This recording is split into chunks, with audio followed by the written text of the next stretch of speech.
আমি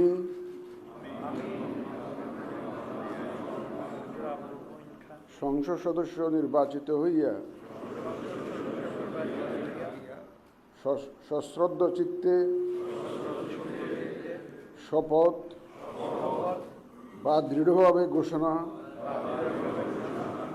করিতেছি যে আমি যে কর্তব্যভার গ্রহণ করিতে যাইতেছি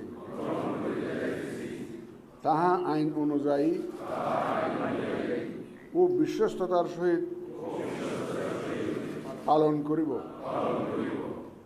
আমি বাংলাদেশের প্রতি অকৃত্রিম বিশ্বাস ও আনুগত্য পোষণ করিব এবং সংসদ সদস্যরূপে আমার কর্তব্য পালনকে ব্যক্তিগত স্বার্থের দ্বারা প্রভাবিত হইতে দিব না। ধন্যবাদ আপনাদের সবাই।